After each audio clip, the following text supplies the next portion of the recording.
আমাদের ভাই ওসমান হাদি একটু আগে ইন্তেকাল করেছেন। ইন্না লিল্লাহি ওয়া ইন্না ইলাইহি রাজিউন। আমার ভাইরা, পবিত্র জুমাবারে আপনারা দেখেছেন কিভাবে প্রকাশ্যে তাকে গুলি করা হয়েছে। একেবারে কানের এই পাশ দিয়ে গুলি করা হয়েছে, আর এক পাশ ছিদ্র হয়ে গুলিটা বের হয়ে গেছে। এই গুলির খোসা তার মাথার ভিতরে আটকে ছিল। এদেশে অপারেশন করার জন্য ডাক্তার সাহস পায় নাই, এই জন্য তাকে বাধ্য হয়ে উন্নত চিকিৎসার জন্য সিঙ্গাপুরে নেওয়া গেল। কিন্তু কিছুক্ষণ আগে আমার ভাই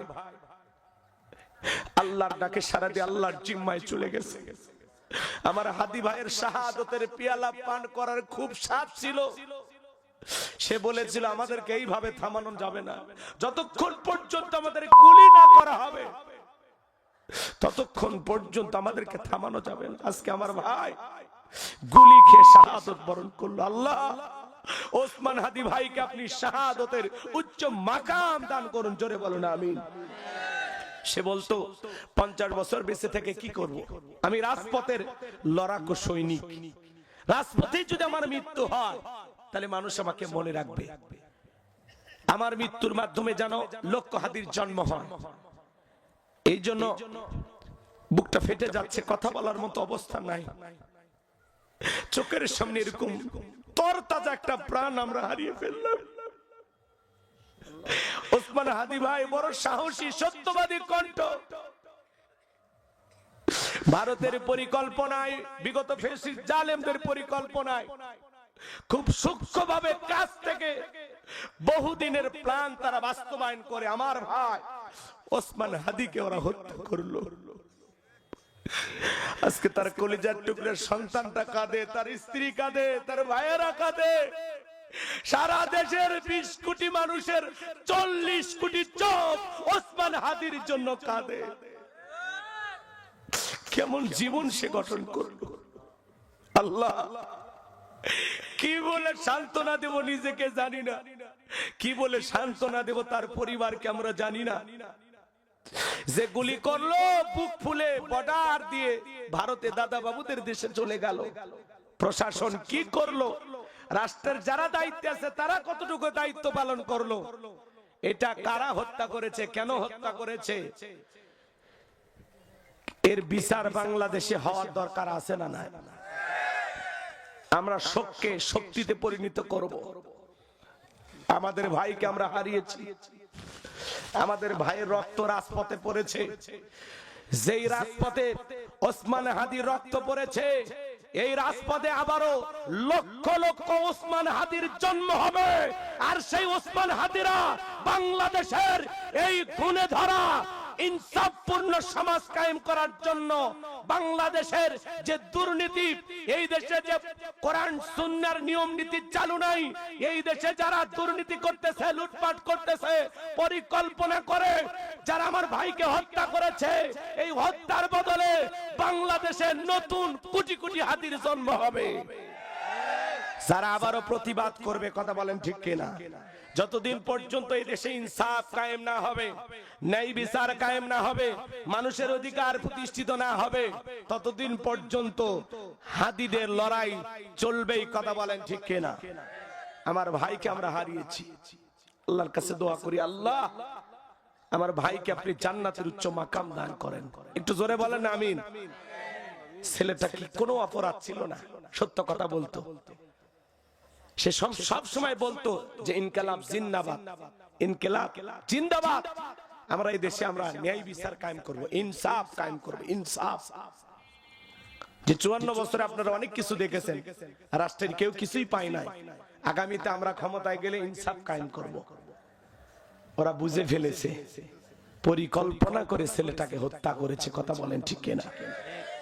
কারা হত্যা করেছে একদিন জাতির সামনে তাদের মুখোশ উন্মোচন হবে।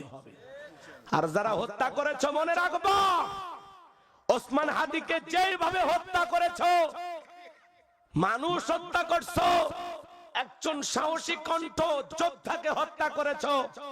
আজকে যা দেখো, তার স্ত্রীর কান্না থামছে না, তার মা বাবার কান্না থামছে না, তার কলিজার টুকরা শিশু সন্তানের কান্না থামতেছে না। আজকে যেরকম তাকে হত্যা করে তার সন্তানকে এতিম করেছো, তার স্ত্রীকে বিধবা করেছো, ও খুনি, ওই জালেমেরা মনে রাখবা একদিন কোন না কোন অবস্থায় তোমাকে এইভাবে হত্যা কেউ না কেউ করবে, তোর স্ত্রীকে কেউ বিধবা বানাবে। কথা ঠিক না?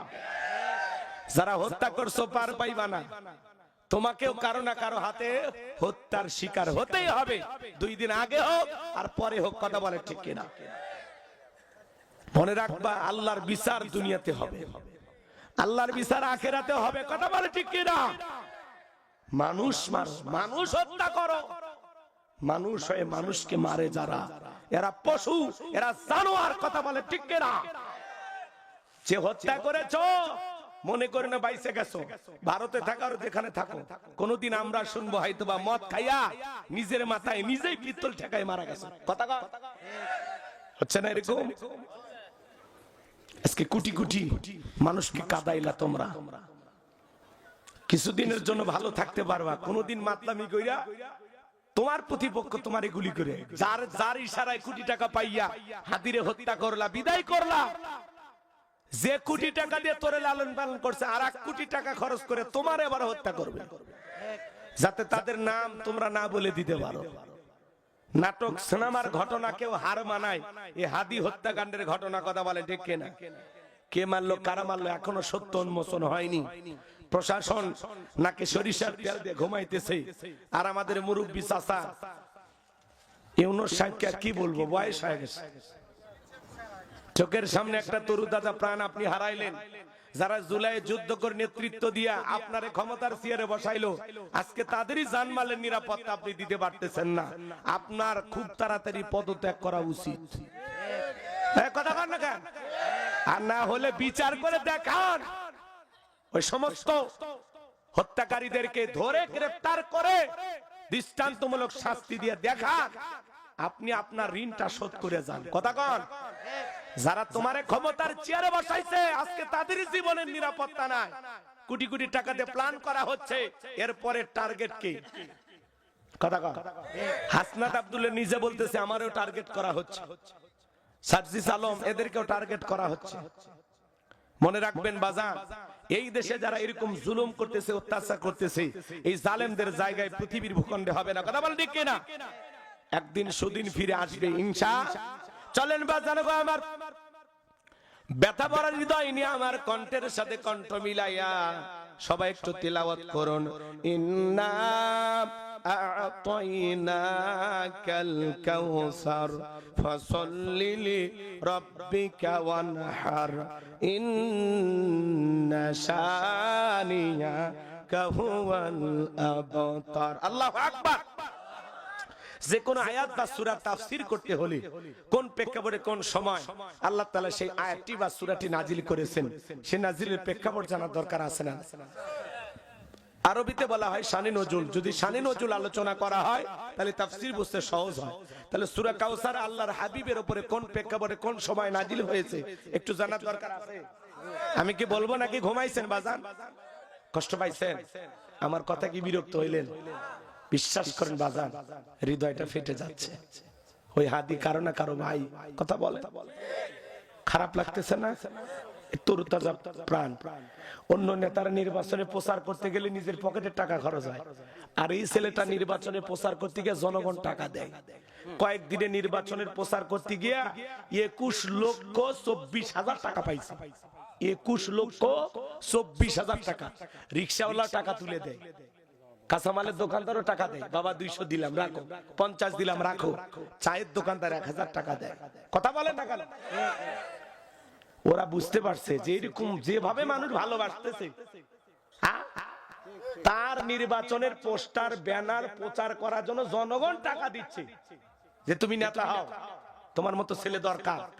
সে বলেছে যে ঢাকা 8 আসনে আমি যদি নির্বাচিত হতে পারি 1 টাকাও চাঁদা দিতে হবে না, এবং 1 টাকারও চাঁদাবাজি কাউকে করতে দেওয়া হবে না। ঢাকার মতো জায়গায় চাঁদাবাজি যে বন্ধ করতে চায়, এই ছেলে বাইসে রাখি কেউ? কথা বোঝেননি? ঢাকায় চাঁদাবাজি কম না বেশি? এই জন্য বাজান, সৎ মানুষ এই দেশে শাসক হিসাবে এই দেশের শত্রু যারা, এরা বাঁচতে দিবে না। যেমন আমাদের শহীদ প্রেসিডেন্ট জিয়াউর রহমান সৎ মানুষ ছিলেন, ভালো শাসক ছিলেন, যার গুণগান এখনো গায়। কথা বলেন না কেন? এই মানুষটাকে বেশি দিন বাঁচতে দেয়নি। কথা বুঝতে পারতেছেন? অল্প সময়ের মধ্যে যারা দেশ বিদেশের সকল শাসকদের সাথে সুন্দর ব্যবহার করে পৃথিবীর মানুষের মন জয় করা শুরু করেছেন, তখনই আপনাদের এই প্রিয় সন্তান শহীদ প্রেসিডেন্ট জিয়াউর রহমানকে, যিনি এই দেশে সামরিক শাসক হয়েও এদেশে গণতন্ত্র ফিরাইছে, সব দলের মানুষকে রাজনীতি করা সুযোগ করে দিয়েছে, বঙ্গবন্ধু কন্যাকেও সুযোগ করে দিয়েছে। উনি আসতে দেরি, এই দেশে 15 দিন পার হয়নি, তার মধ্যেই শহীদ প্রেসিডেন্ট জিয়াউর রহমানকে জীবন দেওয়া লাগছে। কথা কি বুঝতে পারতেছেন? এগুলো একটু রাজনীতি হইলেও হোক, আপনারা মন খারাপ করলে আমার করার কিছু নাই, কারণ সমাজের বাস্তবতা তুলে ধরা লাগবে। আমার ভাই হাদির রক্ত বৃথা যেতে পারে না। আপনারা দেখেন এই সমাজে কি হয়, খালি একটু অপেক্ষা করেন, একটু অপেক্ষা করেন। এদেশে বহু লাশ নিয়ে রাজনীতি হয়েছে, কিন্তু হাদির মতো এরকম সাহসী সন্তান আর পাবেন না। তাদের ইনকিলাব জিন্দাবাদ মঞ্চের পক্ষ থেকে বলা হয়েছে যে হাদির হত্যাকারীদের বিচার না হওয়া পর্যন্ত তারা শাহবাগ আন্দোলন চালিয়ে যাবে, তারা ঘোষণা দিচ্ছে। দেখেন দেশে কি অস্থিরতা হয়। মানুষের রক্ত নিয়ে খেলা করবেন আর রাজনীতি করবেন আর গেম খেলবেন আর মানুষ তাকিয়ে দেখবে, এটা হবে না। যে খুন খারাপি শুরু হয়েছে পথে ঘাটে, মানুষের জানমালের কোনো নিরাপত্তা নাই। এই সমাজকে সুন্দর করতে হলে কি লাগবে, আজকের আলোচনা আমি সেটা আপনাদেরকে বোঝাবো ইনশাআল্লাহ।